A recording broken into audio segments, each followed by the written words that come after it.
सबसे पहले आपको बताएं, कराची पुलिस चीफ जावेद आलम ओढो ने आज शाम मगरिब तक शहर की तमाम सड़कें क्लियर कराने का ऐलान कर दिया है।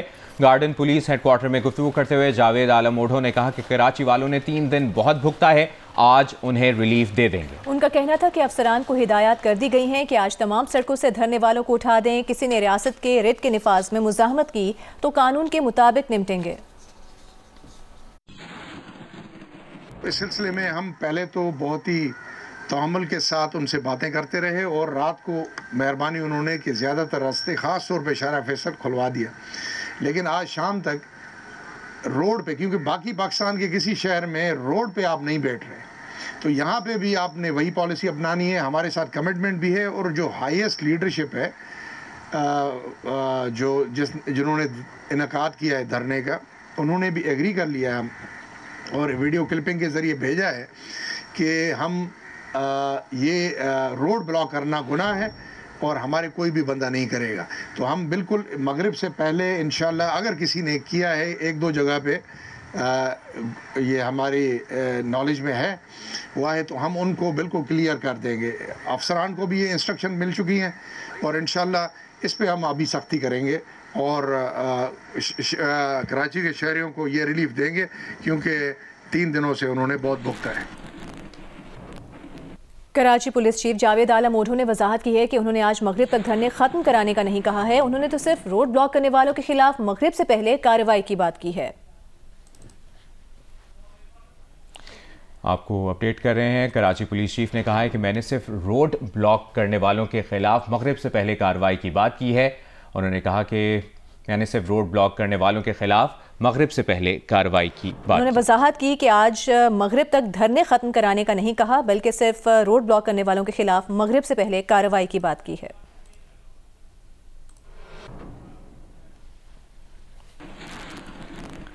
पाराचनार में सड़क की बंदिश के खिलाफ कराची की सड़कों पर 12 मकामात पर धरने बदस्तूर जारी हैं। इसकी तफसील जानेंगे नुमाइंदा जियो न्यूज़ राहील सलमान ने हमें ज्वाइन किया है। राहील, कराची पुलिस चीफ ने तो मगरिब तक सड़कें क्लियर करने का ऐलान किया था, इस पर राहील सलमान से भी तफसीलन हम आगे ही लेंगे। पाराचनार की सूरत हाल से मुतालिक आपको अपडेट करें। कराची की जो सड़कें हैं, पाराचनार में सड़क की बंदिश के खिलाफ कराची की सड़कों पर 12 मकामात पर धरने बदस्तूर जारी हैं। North Karachi power house Chowrangi, 5 star Chowrangi और नाजमाबाद गोलीमार चौरंगी पर भी धरने जारी हैं। यूनिवर्सिटी रोड पर, सफारी पार्क के करीब और अबुल हसन अस्फहानी रोड पर भी धरना जारी। कराची पुलिस चीफ जावेद आलम ओढो ने आज शाम मगरिब तक शहर की तमाम सड़कें क्लियर कराने का ऐलान किया था। गार्डन पुलिस हेडक्वार्टर में उन्होंने गुफ्तगू करते हुए कहा था कि कराची वालों ने 3 दिन बहुत भुगता है, आज उन्हें रिलीफ दे देंगे। उनका कहना था कि अफसरान को उन्होंने हिदायत जारी कर दी है कि आज तमाम सड़कें जो हैं वो खाली करा ली जाएंगी। उसके बाद उनकी वजाहत भी सामने आई। उन्होंने कहा कि आज मगरिब तक धरने खत्म कराने का नहीं कहा गया, अलबत्ता जिन लोगों ने रोड ब्लॉक की है उनके खिलाफ कार्रवाई मगरिब से पहले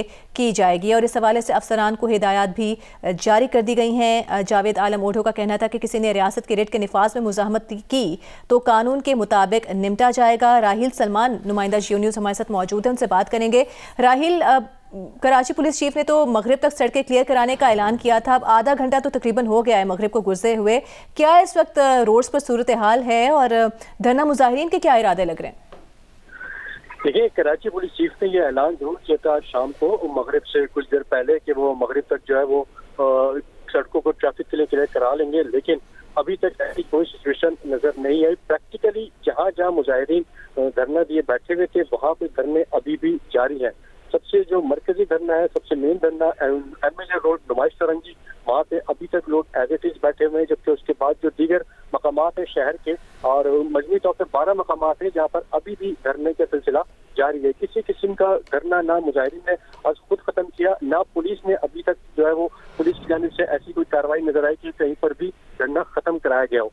कराची पुलिस चीफ के बयान के बाद उनके ऑफिस से एक स्टेटमेंट जरूर जारी किया गया कि उन्होंने क्लैरिफिकेशन दी कि जो कुछ उन्होंने कहा था उसका मकसद सिर्फ और सिर्फ ट्रैफिक की रवानी को बहाल करना था और इससे ज्यादा कुछ नहीं था। लेकिन जब हमारी उनसे बात हुई तो वो बताते हैं कराची पुलिस चीफ कि जो भी ट्रैफिक की रवानी में खलल का बाइस बनेगा उसके खिलाफ कार्रवाई करेंगे। उनका मकसद ये था, उनके कहने का मकसद ये था, जब हमारी उनसे बात हुई तो वो कहते हैं कि सड़कों पर जो ट्रैफिक की रवानी है उसे जो है वो बिला तात्तुल जो है वो किया जाएगा, क्योंकि बहुत ज्यादा प्रॉब्लम है कराची के शहरियों को इन मकामात पर धरनों की वजह से और ट्रैफिक की रवानी जो है वो शदीद मुश्किलात का शिकार है। ठीक है राहिल सलमान, आपने अपडेट किया, शुक्रिया। ब्रेक के बाद आपको बताएंगे तहरीक इंसाफ ने हुकूमत से मुज़ाकरात में सिर्फ 2 मुतालिबात पेश करने का फैसला किया है। पीटीआई 9 मई और 26 नवंबर पर जुडिशल कमीशन और कैदियों की रिहाई का मुतालबा करेगी। तहरीक इंसाफ और हुकूमती कमेटीज़ के मुज़ाकरात जुमेरात 2 जनवरी को होंगे। रहनुमा पीटीआई असद कैसर ने कहा है कि मुज़ाकरात में वज़ीर आला अली अमीन गंडापुर समेत कमेटी के तमाम अरकान शरीक होंगे। अपनी मुज़ाकराती टीम से मुशावरत कर रहे हैं और आपस की मुलाकातें भी जारी हैं। हमारे मुतालबात वाज़ेह हैं और बानी समेत कारकुनों की रिहाई और जुडिशल कमीशन बनाया जाए। मुल्क को आगे ले जाने के लिए हर मुमकिन ताउन की कोशिश करेंगे। उधर स्पीकर कौमी असम्बली ने कमेटियों का इजलास 2 जनवरी को दिन 11 बजे तलब कर लिया है।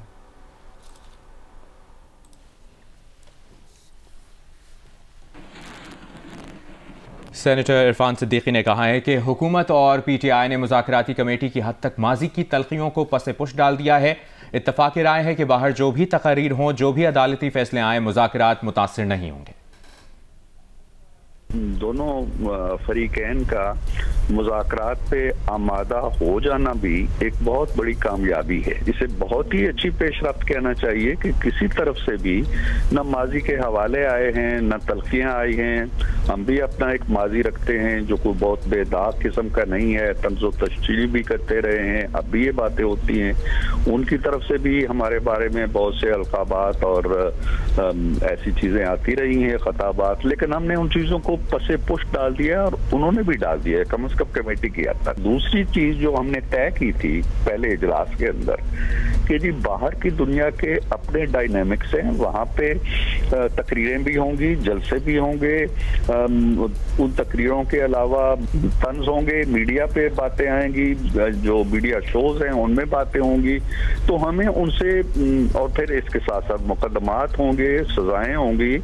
तो हमें इस पेशरफ्त से जो इस कमरे से बाहर, जिसको हम कॉन्स्टिट्यूशन रूम का नाम देते हैं, इस कमरे के बाहर क्या हो रहा है हम उसको अपने ऊपर अगर असल अंदाज नहीं होने देंगे तो बात आगे चलेगी। अगर किसी की तकरीर को पकड़ लेंगे या किसी और वाक़े को पकड़ लेंगे या किसी की रिमार्क्स को पकड़ लेंगे तो हम यरगमाल हो जाएंगे उस सोच के जो कि मुज़ाकरात को आगे नहीं लेके जाना चाहते।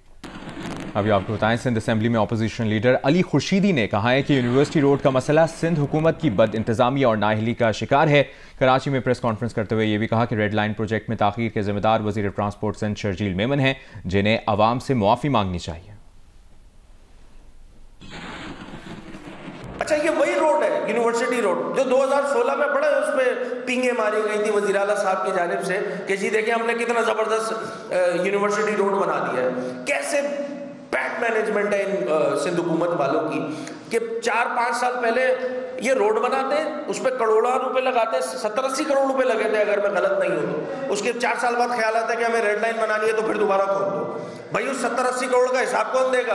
या आपके घर के लाए हुए पैसे थे? नहीं जनाब, ये आवाम के टैक्सों के दिए हुए पैसे थे जिसका आपने बेदरिया इस्तेमाल करके उसको जाया किया। 6 यूनिवर्सिटीज में हजारों की तादाद में लोग रह रहे हैं। ये मुस्तकबिल के मेहमानों को इन्होंने धूल चाटने में लगाया हुआ है सिंध हुकूमत वालों ने।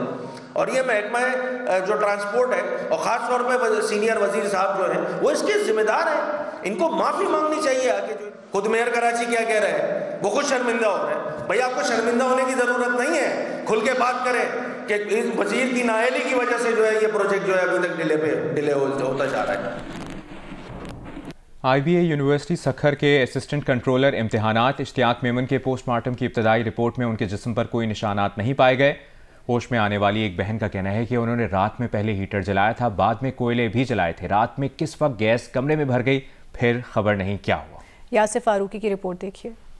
IB यूनिवर्सिटी सखर के असिस्टेंट कंट्रोलर इम्तिहानात इश्तियाक मेमन गुज़िश्ता रोज अपने घर में मुर्दा पाए गए, जबकि इनकी 2 बहनें घर में बेहोशी की हालत में मिलीं। इश्तियाक मेमन ने सखर सोसाइटी में 2 माह कबल ही किराए का मकान लिया था। पड़ोसियों के मुताबिक इश्तियाक मेमन की मौत का उस वक्त इल्म हुआ जब अहले खाना गांव से पहुंचे। सिविल अस्पताल इंतजामिया के मुताबिक इश्तियाक मेमन के पोस्टमार्टम की रिपोर्ट आने में चंद रोज लग सकते हैं। होश में आने वाली इश्तियाक मेमन की एक बहन फायजा मेमन ने पुलिस को वीडियो बयान रिकॉर्ड कराया कि तीनों बहन भाई एक ही कमरे में हीटर और कोयले जलाकर सोए थे। होश आया तो वो अस्पताल में थी। इश्तियाक मेमन की एक बहन को तो होश आ गया, जबकि दूसरी बहन आईसीयू वार्ड में जेरे इलाज है। पुलिस के मुताबिक तीनों बहन भाई सखर सोसाइटी में अकेले रहते थे। पोस्टमार्टम की हतमी रिपोर्ट आने पर हकायक सामने आ सकेंगे। इश्तियाक मेमन की तदफीन शिकारपुर में उनके आबाई गांव मदेजी के मुकामी कब्रिस्तान में कर दी गई। कैमरामैन उसामा तलत के साथ यासिर फारूकी, जियो न्यूज, सखर। वज़ीर सिंध के मामले खुसूसी बराए chief minister inspection team senator Waqar Mehdi ने सिविक सेंटर जाके एरिया के मुख्तलिफ शोबा जात का जायजा लिया है। वकार मेहदी ने हाजिरी रजिस्टर चेक किए और गैर हाजिर अफसरान और मुलाजमीन पर बरहमी का इजहार किया। वकार मेहदी ने लैंड डिपार्टमेंट में साइलिन से मुतालिक कामों में ताखीर पर भी इजहार नाराजी किया। साइलिन से मुतालिक तमाम उमूर हंगामी बुनियादों पर निपटाने की हिदायत की। वकार मेहदी ने गैर फाल बायोमेट्रिक सिस्टम को मुकम्मल तौर पर फाल करने और तमाम अफसरान और मुलाजमीन की बर वक्त हाजिरी को यकीनी बनाने की हिदायत की। वकार मेहदी ने CMIT टीम और इंजीनियरिंग डिपार्टमेंट के अफसरान पर मुश्तमिल ADP फंड के तहत तरक्याती कामों के हवाले से मुनक़िदा इजलास की सदारत भी की। वकार मेहदी ने MIT टीम और इंजीनियरिंग डिपार्टमेंट के अफसरान को साइट विजिट की रिपोर्ट फौरी मुरतब करने की हिदायत दी।